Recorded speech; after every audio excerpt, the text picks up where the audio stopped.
By the waning years of the 9th century, there is little that can be done to oppose the Magyar horsemen of Árpád and Kürszán.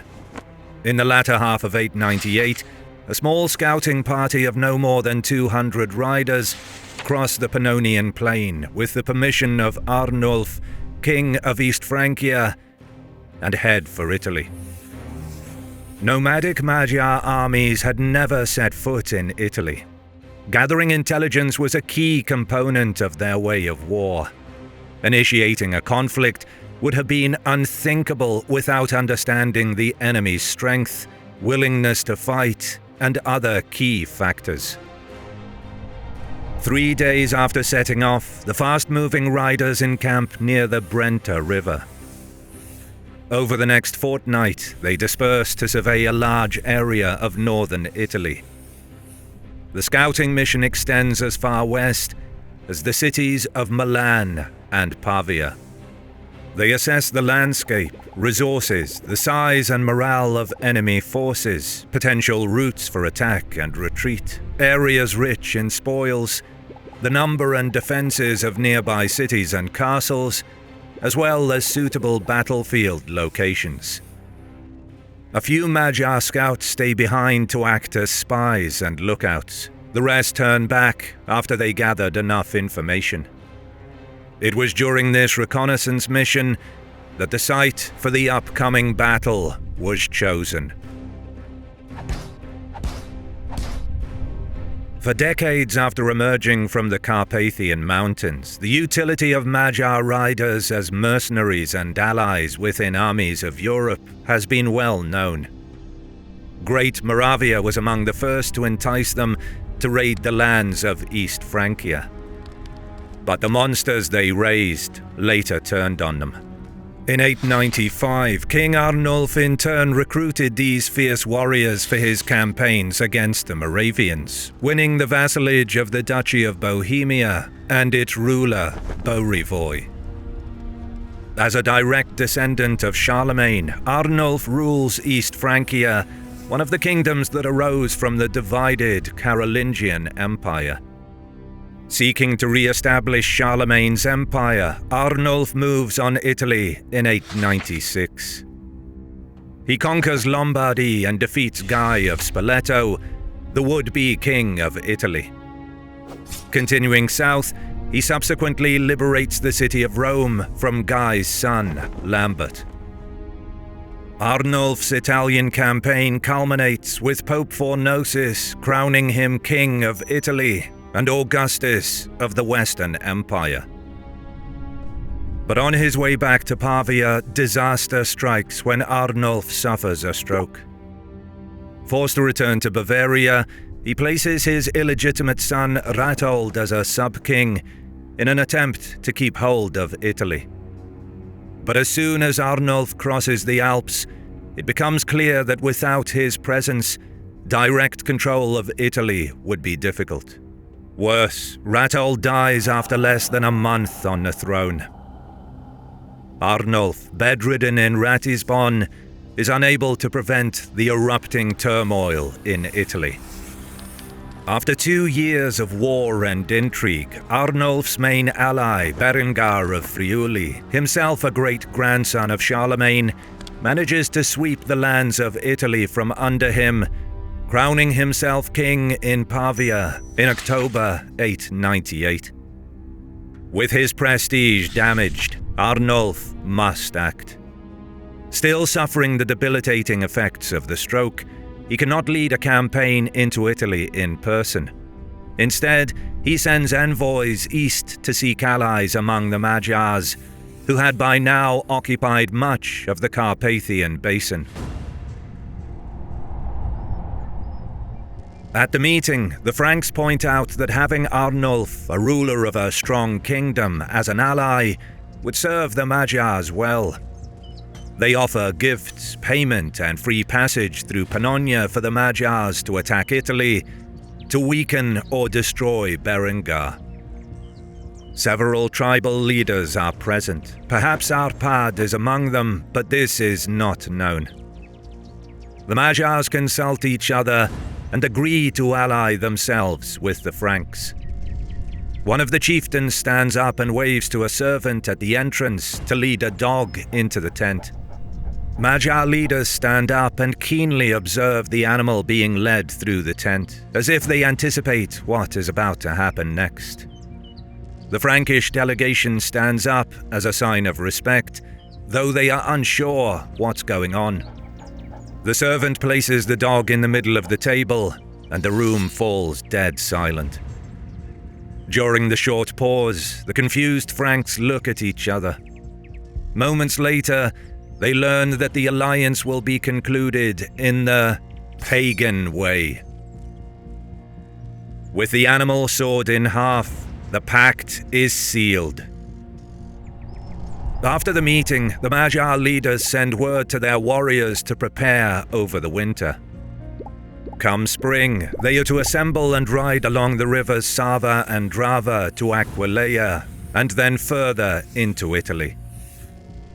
Back in Ratisbon, Arnolf faces criticism from his Christian friends and rivals, who are outraged at his agreeing to make an alliance with the Magyars in such an unholy, pagan way.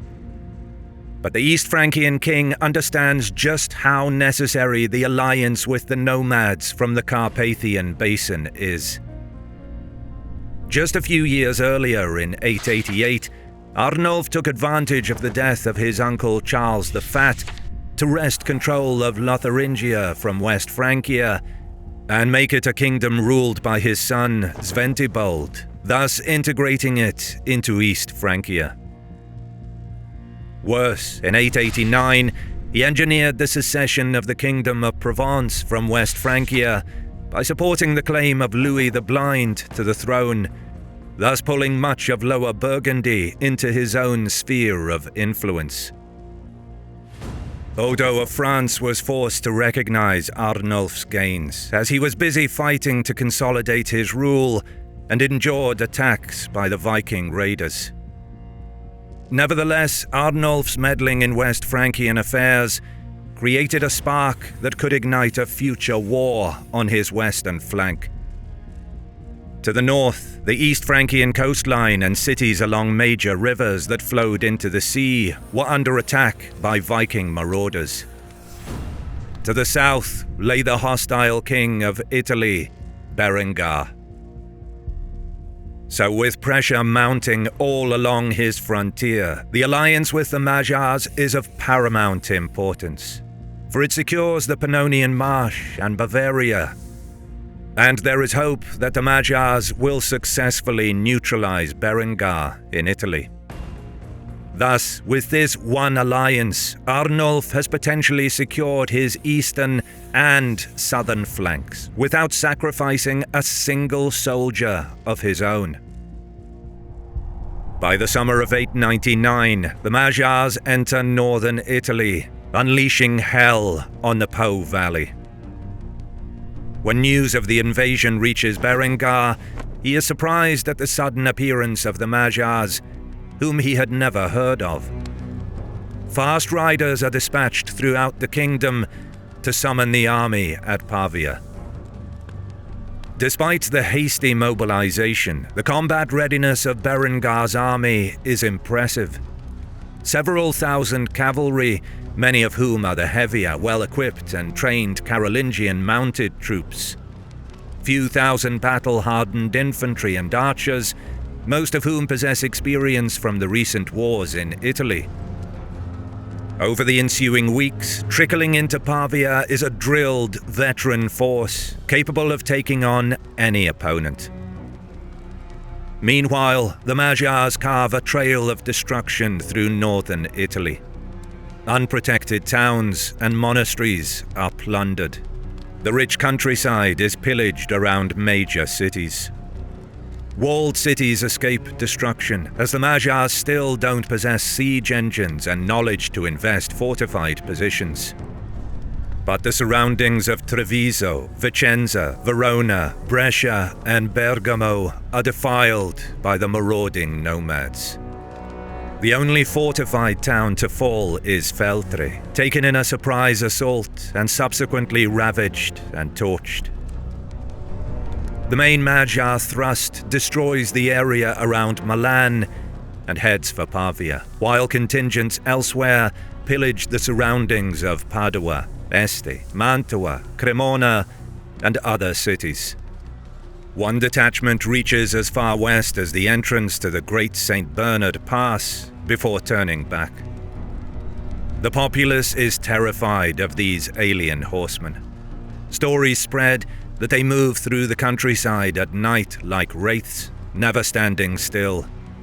The places they ride through are left desolate.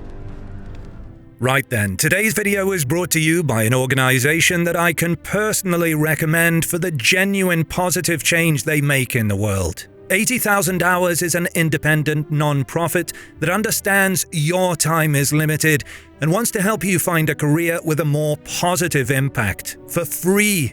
80,000 hours is the typical amount of time a person spends working during their lifetime. 40 hours per week, 50 weeks per year for 40 years. That is a lot of time. This means that your career is a major driver of your happiness, but also probably your biggest opportunity to impact the world positively. So what 80,000 Hours does is help you identify the most pressing problems, which careers can make the most difference on those problems, and how you personally can develop your career while making the most difference. Use my link below to visit 80,000hours.org/historymarsh to get access to their completely free career guide for practical, research-driven advice on how to plan a career that's fulfilling and meaningful. The research advice and resources they provide could truly be life-changing. Trying to defend their homes, some of the locals form militias to intercept the riders. Most are never seen again, while those who return to their villages tell stories of arrows coming out of nowhere, slicing their companies apart.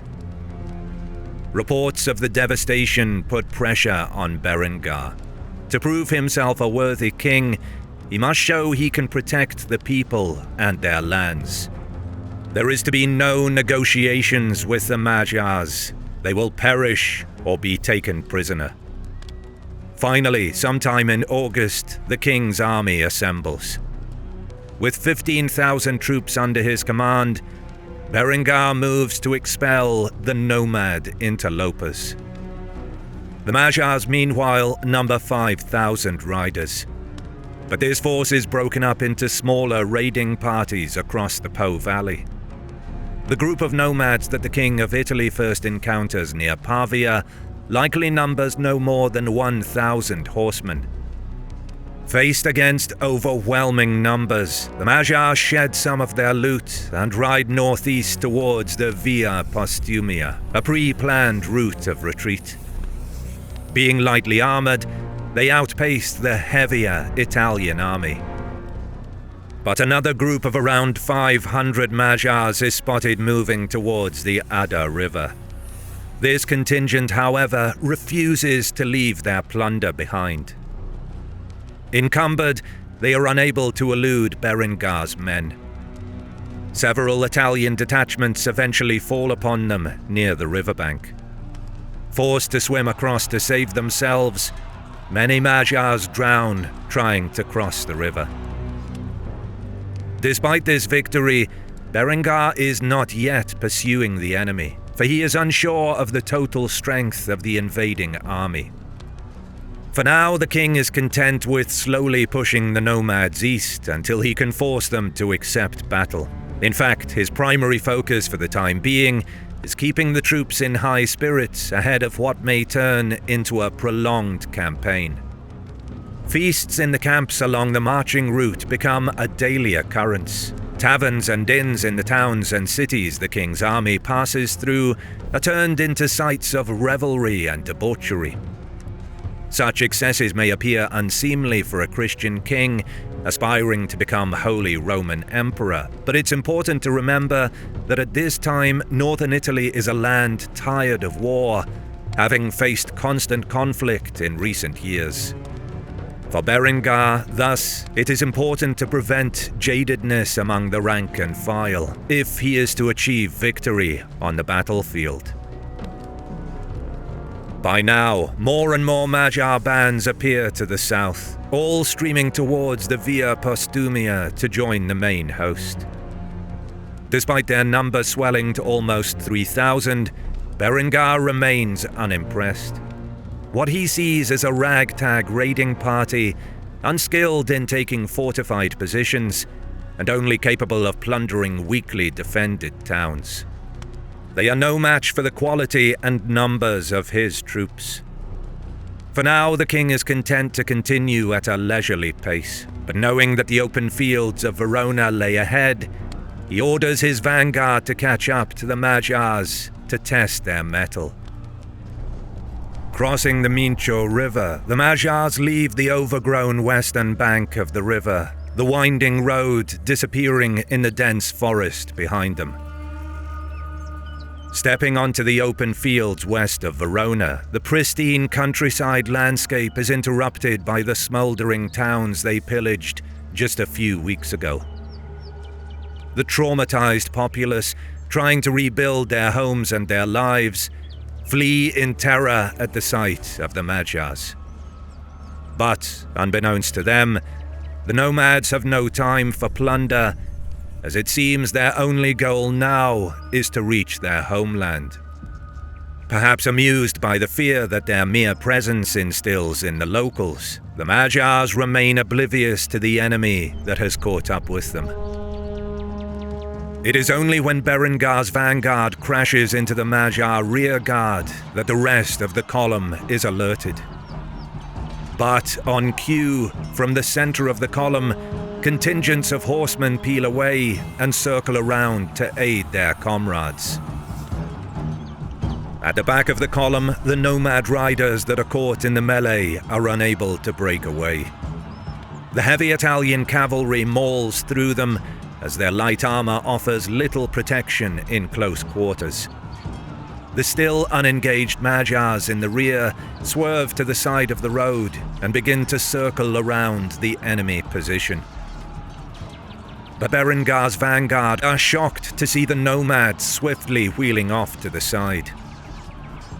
Riding past the Italians like swarms of bees, they unleash a storm of arrows into their exposed flanks. Seeing the riders fire backward in the saddle, their bolts able to tear into their formation, is something that most in the Italian army had never seen before. Fearing encirclement, the commander of Berengar's vanguard breaks away and retreats in good order. Though defeated, the Italians inflicted many casualties on the enemy, while suffering only a few of their own. The Magyars, stunned by the surprise attack, leave the dead and wounded behind and pick up the pace. A few hours later, Berengar passes by the hundreds of Magyars strewn about the side of the road. That his outnumbered vanguard was able to inflict such losses on the nomads further cements his belief that the enemy he is facing is inferior. His captains do recount how the nomads, despite being pinned down, were able to recover with uncommon riding skill and strange bows. But the king is not convinced.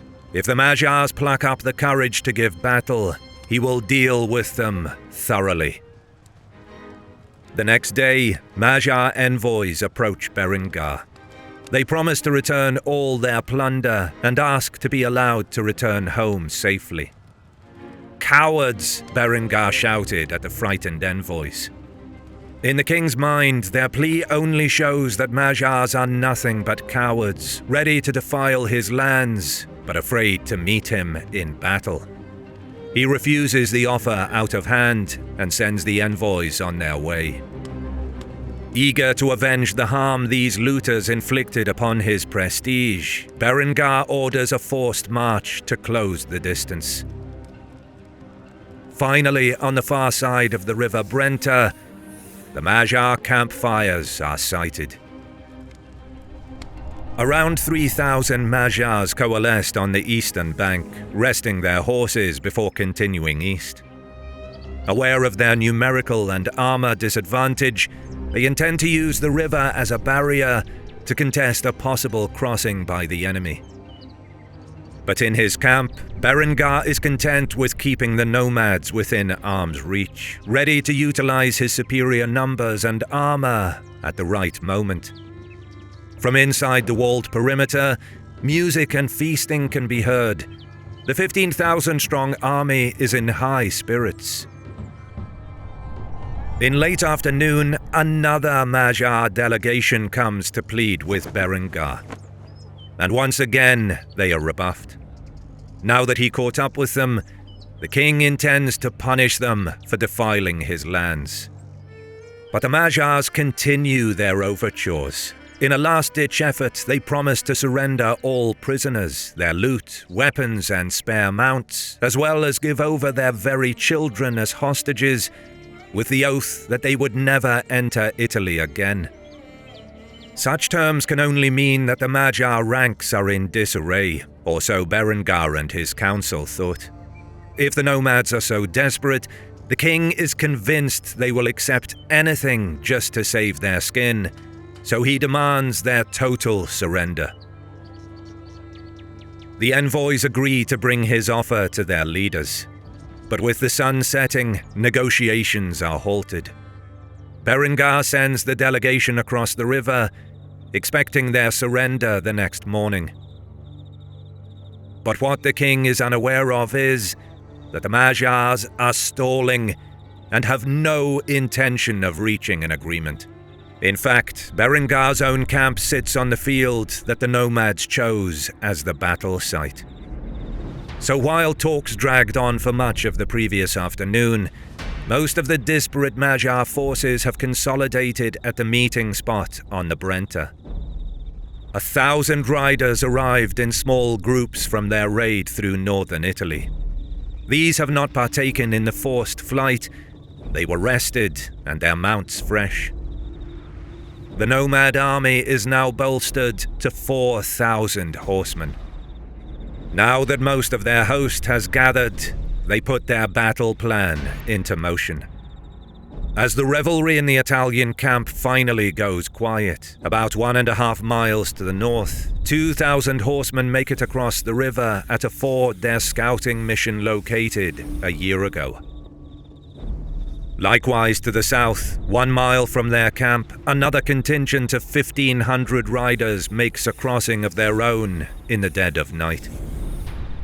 500 remain in the camp nearest to the river to provide a screen and make it appear to anyone watching from across the river that there is no activity in the Magyar camp. Under the cover of darkness, each man keeps his saber, spear, and saddlebag covered, lest they cast a reflection from the moon and alert the enemy to their presence. The trees and undergrowth along the riverbanks provide further cover for the nomads moving into position. To the west, the last group of 1,000 riders return from the raid. Bonfires and music coming from Berengar's camp alert them to the enemy's presence, so they halt their advance and signal to their brethren that they have arrived. The Magyar host is ready. Dawn rises over the Italian camp and finds the inhabitants starting the day to the smell of wood smoke and crackling bacon in huge pans. Then, the 3 groups of the Magyar army advance in complete synchronization, now that there is enough light to coordinate the attack. In the camp, the festive atmosphere continues, and for a moment it seems that no one noticed what is happening outside the palisade. But finally, alarm is raised by the tower lookouts. The more prompt knights begin ordering their men-at-arms to gather weapons. The king starts organizing the men around him. Then the barrage comes. A hailstorm of arrows rains down upon them. More of Berengar's men are alerted and come to investigate the commotion, but much of the camp is still unaware that the Magyar attack is taking place. Sources tell us how men died with their mouths full of breakfast and throats pierced with arrowheads. Magyar arrows fly high and drop vertically onto the tents and uncovered animals, piercing the mail shirts of the knights as they rush to organize a response. Assembling a strike force, the heavy cavalry moves to obliterate the riders, helmets low on their faces and lances held aloft. Bursting out the gates, scores of infantry follow behind them. Berengar is eager to join the charge, but is prevented from doing so by his captains. To support the counterattack, the men immediately behind the palisade and on the towers respond with arrow volleys of their own, but the nomads are out of range. As Berengar's cavalry pursues, they cannot get close enough to the riders to engage them and are shot down in their hundreds. The nimble riders keep their distance while lobbing arrows into the mass leaving the camp. Their effort in vain, the Italian troops give up the chase. They turn around and rush the gates to get back into the camp. Now the Magyars finally sweep back across the field and start chasing after the fleeing men. Two main attacks on the gates come from the north and south. Many Italian troops succumb in the crush at the gates. Others disappear in the stampede of nomad horsemen. Supported by waves of arrows, the Magyars charge into the camp and take the fight to Berengar. The fleeing men push their way through the tents, trying to get away. A chaotic pile-up forms towards the center of the camp. Panic grips Berengar's army. The resolve of the king's troops inside the camp finally breaks. The chain of command collapses, and now most men attempt to flee through the remaining gates. The Magyars rampage through the camp. The systematic slaughter has begun. Some groups of Italians huddle together and hold their ground instead of trying to run. They fend off multiple attacks, but their ultimate fate is much the same. A constant rain of arrows continues on the desperate retreating mass until most of them are brought down in the nearby fields. The trail of dead and dying men stretches for miles away from the camp. Berengar is one of the few to escape with his life. Allegedly, he disguised himself as a common soldier and managed to ride to safety. The wholesale slaughter of his army, however, continues for another 12 hours. The exact casualty figures are not known to us, but we know that the Magyars suffered minor losses while Berengar's army was nearly wiped out. The Magyars sweep back across the plain in the wake of the great victory, but rumors of the ill health of Arnolf begin to reach them, along with calls from their brethren to make a return home. Unlike Arnolf, his young son and heir Louis the Child and Hatto the Archbishop of Mainz, who will serve as his regent, are not as keen on the Magyar alliance.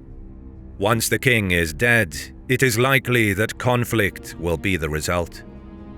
But the Magyar army in Italy has one more prize to seize before it departs the peninsula.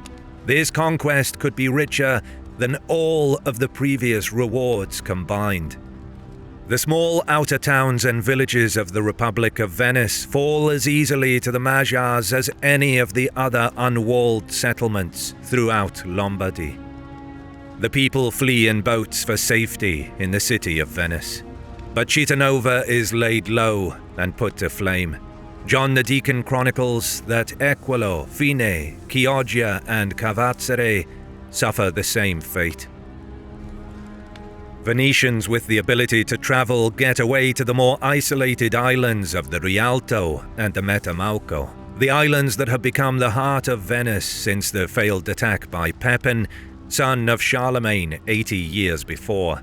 And this is where the Magyars fix their target to finish off the conquest. There are likely many among the Venetian ruling class and its citizens who believe that the horse archers would lack the ability to cross the water. But the Magyars are not deterred by their lack of ships. Instead, the Venetians watch as the invaders begin inflating animal skins and constructing one-man rafts at a crossing called Albiola. The riders carefully cover their bows so as to keep them dry and in working order. with smoke rising from the ruined countryside behind them, and the remains of Berengar's army still lying dead on a field at nearby Brenta, the Magyars are feeling invincible. Not wishing to lose momentum and hungry for more plunder, the Magyars enter the warm waters of the lagoon, letting their horses pull them along toward the central heart of Venice. Wails of consternation rise up from its shore. But this time, the Magyars have underestimated their prey. The Venetians benefited from their long association with the East Romans. Their sailors and soldiers have been hardened by a century of warfare with both the Franks and Saracens, each of whom tried and failed to take the floating city. Thousands of Magyars are at the halfway point to the islands. The currents and kicking horses propel them forward when the galleys hove into view. Duke Peter Tribuno, Doge of Venice, is a wily and formidable general, and he has waited his moment to perfection. Dozens of the ships, larger than anything the land-bound Magyars have ever seen, loom over them, and the water-bound horse archers are completely helpless to resist. The Venetians let fly with javelins and arrows, shooting the Magyars at point-blank range. Hundreds die as quickly as the sailors and marines can hit them, and the lapping white foam of the water runs red with blood. It is a massacre, and those Magyars that are still on the shore resolve to turn their backs to the screams of their injured and drowning kinsmen and withdraw. Venice has stood firm, and when word reaches the Magyars that Berengar has offered tribute in perpetuity, as well as hostages and the offer of mercenary work against his enemies, they do not look back. It is a handsome recompense after the disappointment of Venice, and there is still the growing dispute with the East Franks on the horizon. Soon, the plains of northern Italy will be swapped for those of Bavaria, and the fortunes of Europe altered once more. The history of the Magyar invasion of Europe has only just begun. If you like what you see, consider supporting my work on Patreon, and you get ad-free early access to my videos for as little as $1. You can also show your support by liking the video, commenting, and subscribing to my channel as a sacrifice to the algorithm. As always, I'll see you in the next one.